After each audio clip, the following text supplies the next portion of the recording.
எந்த ஊர்?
போங்க கொஞ்சம் வழி விடுங்கப்பா, வழி விடுங்கப்பா. நீங்க வழி விட்டாதான் ஆகும். ஏப்பா அங்க போலீஸ் நிக்கிற நேரம் வழி விடுங்க, விடுங்க வழி விடுங்க, வழி விடுங்க. முன்னால ஆரத்தி எடுக்கிற அம்மாங்களை விடுங்க, அப்படி விடுங்க. வாங்கம்மா சண்டிக்கப்பா, போங்க வாங்க. அவங்க லேடிஸ வந்து அப்படி நிறுத்த முடியாது, கூட்டம் வந்து ஏங்க எல்லாம் முன்னால வாங்க, முன்னால வாங்க வாங்க வாங்க வாங்க வாங்க வாங்க. ரைட், அப்படி ரைட். ஆரத்தி எடுத்தாச்சா? ரைட். எப்பவுமே வந்து நிறுத்துப்பா அந்த பாரு, அவரை கூப்பிடுங்க, வந்து நிறுத்துங்க. Right, good. சரி, இனிமேல் எல்லாம் ரொம்ப நேரம் வெயில்ல நிக்கிறீங்க. நாங்க பல பத்திரிகைக்காரர்கள் வந்து அமைச்சர்கிட்ட பேட்டி எடுக்கணுங்கிறதுனால தாமதம் ஆயிருக்கு. டெல்லியில இருந்து வந்து பேட்டி எடுத்துட்டு இருந்தாங்க.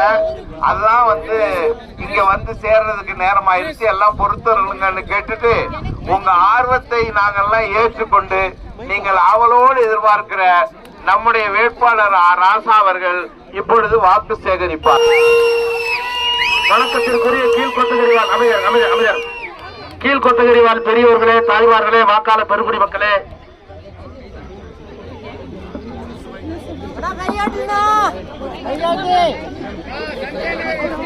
மாவட்ட கழகத்தினுடைய செயலாளர் அண்ணன் முபாரக், அமைச்சர் அண்ணன் ராமச்சந்திரன் உள்ளிட்ட திராவிட முன்னேற்ற கழகம், இந்திய தேசிய காங்கிரஸ், மறுமலர்ச்சி திராவிட முன்னேற்ற கழகம், 2 கம்யூனிஸ்ட் இயக்கங்கள், எல்லா முஸ்லிம் இயக்கங்கள், மனிதநேய மக்கள் கட்சி, மக்கள் நீதி மையம், விடுதலை சிறுத்தைகள், ஆதித்தமிழர் பேரவை உள்ளிட்ட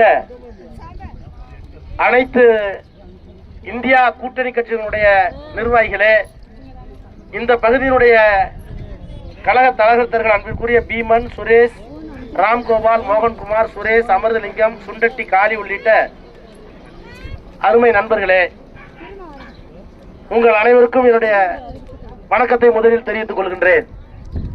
நடைபெற இருக்கின்ற நாடாளுமன்ற தேர்தலில் 4வது முறையாக நம்முடைய அன்பு தலைவர், தமிழகத்தினுடைய முதலமைச்சர், திராவிட மாடல் ஆட்சியினுடைய நாயகர் உங்களை நம்பி என்னை வேட்பாளராக உங்களிடத்தில் ஒப்படைத்திருக்கிறார். ஒப்படைத்தது மட்டுமல்ல, பாண்டிச்சேரி உள்ளிட்ட 40 நாடாளுமன்ற தொகுதிகளிலேயும் 40 வீரர்களை இறக்கி அவர்கள் சார்பிலே அவர் பிரச்சாரத்தை முடுக்குகிறார், அறிக்கைகளை தருகிறார். அதிலே மைய கருத்தாக ஒன்றை வைக்கிறார், பார்த்திருப்பீர்கள். இந்தியாவை காப்பாற்ற உங்கள் ஸ்டாலின் அழைக்கிறேன். பாத்தீங்களா? இந்தியாவை காப்பாற்ற உங்கள் ஸ்டாலின் அழைக்கிறேன். எந்த ஸ்டாலின்? கொரோனா உச்சகட்டத்தில் இருந்த போது எல்லாரும் முகத்தையும் மூடி இருக்கிற போது அவரும் முகமூடியோட போய் முதலமைச்சராக பொறுப்பேற்றுக் கொண்டார். எந்த முதலமைச்சர் கொரோனா உச்சத்துல இருந்த போது, கொஞ்சம் பொறுமையா இருங்க, கொரோனா உச்சத்துல இருக்க போது மருந்து இல்ல, மாத்திரை இல்ல, ஆக்சிஜன் இல்ல, மருத்துவமனையில படுக்கைகள் இல்ல, மரண ஓலை எல்லா இடத்துலயும் கேட்டுக்கிட்டு இருந்தப்ப மன இறுக்கத்தோடு போய் முதலமைச்சராக ஏற்றுக்கொண்ட அந்த முதலமைச்சர் ஏற்றுக்கொண்டதற்கு பிறகு கோட்டைக்கு போய் கதவை திறந்து பார்த்தால் 5 லட்சம் கோடி கடை எடப்பாடி பழனிசாமி வச்சுட்டு போனார். அதை எப்படி எதிர்கொள்ள போகிறோம் என்று யோசித்த அந்த மனிதர் அதற்கு பிறகு 3 மாதத்தில் சென்னை மூழ்கியது பெரு வெள்ளம். ஆக கொரோனா, 5 லட்சம் கோடி கடை, சென்னை பெரு வெள்ளம், தலைநகர் மூழ்கியது. இந்த 3 சவால்களையும் எதிர்கொண்டு எப்படி இவர் தேர்தல் நேரத்தில் கொடுத்த வாக்குறுதியை நிறைவேற்ற போகிறார்? ஸ்டாலின் பொய் சொல்லுகிறார், நடக்கவே நடக்காது என்று எதிர்க்கட்சிகள் குற்றஞ்சாட்டிய நேரத்தில் என்ன சொன்னார்? கொரோனா முடக்கத்தால் எல்லா பொதுமக்களும் பாதிக்கப்பட்டிருக்காங்க, வாழ்வாதாரம் இல்ல, அவர்களுக்கு நான் ஆட்சிக்கு வந்தால் முதலமைச்சராக பொறுப்பேற்றால் ஒரு குடும்ப கார்டுக்கு 4000 ரூபாய் தருவேன் சொன்னார். இந்த 3 சவாலுக்கு பிறகு 4000 ரூபாயை கொடுத்த ஒரே முதலமைச்சர் இந்தியாவிலேயே நம்முடைய முதலமைச்சர் தான். நான் முதலமைச்சராக பொறுப்பேற்றுக் கொண்டால் 1000 ரூபாய் உரிமை தொகை தருவேன் சொன்னார். நான் டெல்லியில 25 வருஷமா இருக்கேன், யாருமே நம்பல. பல மாநிலத்தினுடைய எம்பிக்கள் என்கிட்ட கேட்டாங்க, என்ன உங்க தலைவர் என்ன ஏமாத்த பாக்குறாரா, சும்மா ஓட்டு வாங்கலான்னு ஜிமிக் பண்றாரா, எப்படிங்க கொடுக்க முடியும் ஒரு கார்டு எல்லாத்துக்கும் உரிமை தொகை 1000 ரூபாய், பொங்கலுக்கு 1000 ரூபாய் கொடுக்குறேன்னு சொல்லுங்க, தீபாவளிக்கு 1000 ரூபாய் கொடுக்குறேன்னு சொல்லுங்க, ரம்ஜான் கொடுக்குறேன்னு சொல்லுங்க, கிறிஸ்துமஸ் கொடுக்குறேன்னு சொல்லுங்க, ஒவ்வொரு மாசமும் உரிமை தொகை உங்க அக்கௌண்ட்டுக்கு வரும்னு சொன்னா இது என்ன நம்புற மாதிரியா இருக்கு என்று கேட்டார்கள். ஆனால் அதையும் தந்து கொண்டிருக்கிற ஒரு முதலமைச்சர் இந்தியாவிலே அவர்தான். மதிய உணவு திட்டம் தெரியும், மதிய உணவு திட்டம் தெரியும். பெரம்பலூர்ல இருந்து இங்க நிறைய பேர் இருக்கீங்களா? நானும் பெரம்பலூர் தான். நான் ஒரு அரசாங்க பள்ளிக்கூடத்தை தான் படிச்சேன். நான் விவசாய பிள்ளை, விவசாய அப்பா அம்மாவுக்கு தான், விவசாயிகளுக்கு தான் நான் பிள்ளை, 8வது பிள்ளை. எங்கள்கிட்ட ஒரு 8 ஏக்கர் நிலம் இருந்தது, ஒரு கிணறு இருந்தது, மோட்டார் பம்பு செட் இருந்தது, அவ்வளவுதான். நான் மதியான சோறு எங்க சாப்பிட்டேன்? பள்ளிக்கூடத்தை தான் சாப்பிட்டேன். ஒரு கப்பு சோறு, கொஞ்சோண்டு சாம்பார். அரசாங்க பள்ளிக்கூடம் தான். அப்புறம் அரசாங்க பள்ளிக்கூடத்துல தான் காலேஜ் படிச்சேன், சட்டம் படிச்சேன், எல்லாம் படிச்சேன்.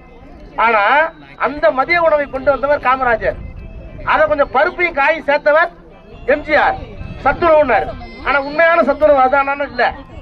உண்மையான சத்துணவை அதுல 7 நாட்களும் முட்டையை வழங்கிய முத்தமிழறிஞர் கலைஞர். அது தனியா இருக்கு, அந்த திட்டம் இருக்கு தனியா. ஆனா நான் அமைச்சரா இருந்து இந்தியாவில் எல்லா மாநிலத்துக்கும் போயிட்டு இருக்கேன். எல்லா மாநிலத்துக்கும் போகாம ஒரு மத்திய அமைச்சர் இருக்க முடியாது. எல்லா மாநிலத்துக்கும் போயிருக்கேன். ஒரு 30-40 நாட்டுக்கு போயிட்டு வந்திருக்கேன். எந்த நாட்டிலும் இந்த முதலமைச்சர் செஞ்ச இன்னொரு திட்டம் இல்ல. ஒரு 4 பிள்ளைங்க கீழே விழுந்துருச்சு. 4 பிள்ளைங்க மயக்கம் போட்டு கீழே விழுந்துருச்சு பிரேயர்ல. என்னன்னு பேப்பர்ல விசாரிச்சு, பேப்பர்ல பார்த்து விசாரிச்சார் முதலமைச்சர். அந்த பிள்ளைங்களோட அப்பா அம்மா கூலி வேலைக்கு போறாங்க. அவங்களுக்கு வயதான அப்பா அம்மா, இந்த பிள்ளைங்களுக்கு பாட்டம் பாட்டி வீட்டுல இருக்காங்க, அவங்கள பராமரிக்கணும். இந்த 5 பிள்ளைங்களை காப்பாற்றணும். கூலி வேலைக்கு போறாங்க, ரேஷன் அரிசி கிடைக்குது, அதுவே எங்களுக்கு கட்டுப்படி ஆகல. அதனால ராத்திரி ரசஞ்சோறும் துவையலும் கொடுத்தோம். காலையில பள்ளிக்கூடத்துக்கு போய் சாப்பிட்டோம்னு விட்டுட்டோம் பிள்ளைங்கள. அந்த பிள்ளைங்க பசி தாங்காம மயங்கி விட்டுருச்சு. பதறி போனார் முதலமைச்சர். படிக்கிற பிள்ளைகள் பசியோடு இருந்தால் பாடம் எப்படி மண்டைக்குள்ள ஏறும்? உடனே அறிவிச்சார், உலகத்தில் எங்கேயுமே இல்ல, காலை சிற்றுண்டி திட்டம் மாணவர்களுக்கு வழங்கிய முதலமைச்சர் அந்த முதலமைச்சர் தான். 2 நாளைக்கு முன்னாடி ஹிந்து பேப்பர், 2 நாளைக்கு முன்னாடி ஹிந்து தமிழ் பேர் எடுத்து பாருங்க. தமிழ்நாட்டுடைய முதலமைச்சர் இந்தியாங்கிற ஒரு நாட்டுல, ஒரு ஓரத்துல இருக்க தமிழ்நாட்டுல அந்த முதலமைச்சர் காலை சிற்றுண்டி கொடுத்தார். அதை கேள்விப்பட்டு நானும் என்னுடைய நாட்டில் சிற்றுண்டி வழங்குகிறேன்னு கனடாவினுடைய பிரதமர் சொல்லியிருக்காரு. அப்ப எங்க போய் நிக்கிறார் பாரு முதலமைச்சர். அப்போ இப்படியெல்லாம் சுழன்று பணியாற்றுகிற முதலமைச்சர் எல்லா துறையிலையும், பள்ளிக்கூடமா, கல்லூரியா, பாலங்களா, நூலகமா, எல்லாம் தர்றாரு. இப்ப நான் தாளவாடி கேட்டேன்னு, உங்களுக்கு பக்கத்துல ஊட்டியில காலேஜ் இருக்கு, கீழே மேட்டுப்பாளையத்துல காலேஜ் இருக்கு, கூடலூர்ல காலேஜ் இருக்கு, சத்தியமங்கலத்துல காலேஜ் இருக்கு, திருப்பதி அவினாசில காலேஜ் இருக்கு.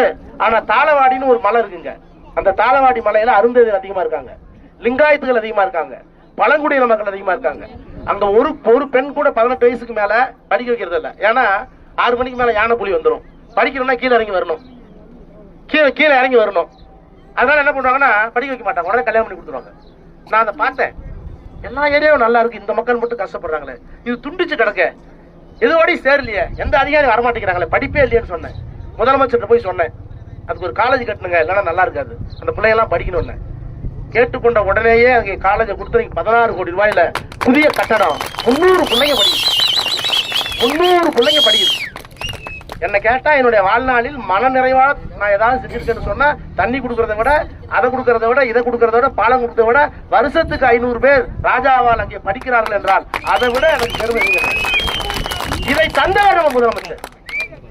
அதனாலதான் சொன்னேன், இந்தியாவை பாதுகாக்க உங்கள் ஸ்டாலின் அழைக்கிறார்கள் சொன்னேனே. எந்த ஸ்டாலின் என்றால் இத்தனையும் செய்த ஸ்டாலின். இத்தனையும் செய்த ஸ்டாலின் இந்தியாவை பாதுகாக்க. அப்ப இந்தியா என்னாச்சு? பாதுகாப்பு இல்லைன்னு தானே அர்த்தம். குரங்கு கையில பூமாலை கொடுத்தா என்ன ஆகும்? குரங்கு கையில பூமாலை கொடுத்தா வந்து முபாரக் போட்டு போமா? அது மாதிரி 10 வருஷமா மோடி கையில அந்த நாட்டை கொடுத்து பிச்சு பேனாக்கி சின்ன பண்ணமாக்கி வச்சிருக்காரு. என்ன? மத அரசியல். மத அரசியல். இந்த நாட்டுல சுதந்திரம் அடையும் போது நம்முடைய அம்பேத்கர் அவர்களும் நம்முடைய நேரு அவர்களும் காகிதம் இல்லத்தும் பெரிய பெரிய அறிவாளிகள் எல்லாம் உட்கார்ந்து காந்தி கிட்ட ஆலோசனை கேட்டு இந்த நாட்டை மத சார்பற்ற நாடு அறிவிச்சாங்க அரசியல் சட்டத்துல. ஏன்னா இஸ்லாம் இருக்கு, இந்து இருக்கு, கிறிஸ்டின் இருக்கு, சீக்கிய மதம் இருக்கு, எல்லா மதமும் இருக்கு. இத்தனை மதமும் ஒற்றுமையா இருக்கணும்னா மத தனி சொத்து. நீ கிறிஸ்துமஸ் நீ கொண்டாடிக்க, உன் வீட்டு கேக் என்கிட்ட வரணும். நான் தீபாவளி கொண்டாடிக்குவேன், என்னோட பலகாரம் உன் வீட்டுக்கு போகும். நீ ரம்ஜான் கொண்டாடிக்க, உன் வீட்டு பிரியாணி என் வீட்டுக்கு வரட்டும். அப்ப கஞ்சி சாயங்காலம் வரும் பத்தியா? கரெக்டா இருக்காரு. வேற ஒண்ணும் கேட்க மாட்டியா? 6 மணிக்கு மேல உறுதியா? சூப்பர். அனுப்பிவிட்டுலாம் கஞ்சி அனுப்பிவிட்டுலாம். அப்போ இவ்வளவு மத நல்லிணக்கமாக இருக்க வேண்டும் என்பதற்காகத்தான் அரசியல் சட்டம். அந்த அரசியல் சட்டத்தை தூக்கி எறிவேன் மோடி சொல்றாரு. மீண்டும் ஆட்சிக்கு வந்தால் அரசியல் சட்டம் இருக்காது. இஸ்லாமுக்கு உரிமை இல்ல, தாழ்த்தப்பட்டவனுக்கு உரிமை இருக்காது, கிறிஸ்தவனுக்கு உரிமை இருக்காது. ஒரே மதம் தான், ஒரே மொழி தான். இன்னைக்கு நாடாளுமன்றத்தில் ஒருத்தவங்க இங்கிலீஷ் பேச மாட்டேங்கிறாங்க. இங்கிலீஷ் தெரிஞ்ச கூடம். ஏன்னா மோடி சொல்லிட்டாரு நாங்க ஹிந்தி தான் பேசுவோம். நாங்க கேள்வி கேட்கறோம் தமிழ்நாட்டுக்காரங்க. நான் கேட்கிற கேள்வி கோத்தகிரி கேட்கறேன், தேயிலை விலை கொடுப்பீங்களான்னு கேட்கறேன். அதை நேரடியாக ஒளிபரப்பு பண்ணினா நீ இங்கிலீஷ் தானே புரியும் அப்படின்னா அதெல்லாம் முடியாதுங்க. மோடி சொல்லிட்டாரு, அமித்ஷா சொல்லிட்டாரு, நாங்க ஹிந்தியில தான் பேசுவோம். யாரு? லண்டன்ல போய் படிச்ச மந்திரி சொல்றான்ட்ட. லண்டன்ல போய் படிச்சு வந்த மந்திரி இங்கிலீஷ் தெரியும், ஆனா ஹிந்தி தான் பேசுவேன். அப்ப ஒரே மதம், ஒரே மொழி, ஒரே பண்பாடு, ஒரே இப்படி ஒரு ஆதிக்கத்தை செலுத்தி ஊழல் செய்து மதவாதத்தை பிரித்து இந்த நாட்டை கேவலப்படுத்துகின்ற, அசிங்கப்படுத்துகின்ற, இந்த நாடு ஒற்றுமையாக இருப்பதை சிதைக்கின்ற மோடியை வீட்டுக்கு அனுப்ப வேண்டும். அரசியல் சட்டத்தை பாதுகாக்க வேண்டும். அதற்காக ஒலிக்கின்ற நம்முடைய முதலமைச்சரின் குரலுக்கு உங்களுடைய ஒத்துழைப்பை நல்கி என்னை நாடாளுமன்றத்திற்கு மீண்டும் அனுப்புங்கள். ஒரே சூரியன் சின்னத்தில் வாக்களிங்கள் என்று உங்களை கேட்டு வணங்கி விடைபெறுகிறேன். நன்றி நன்றி நன்றி.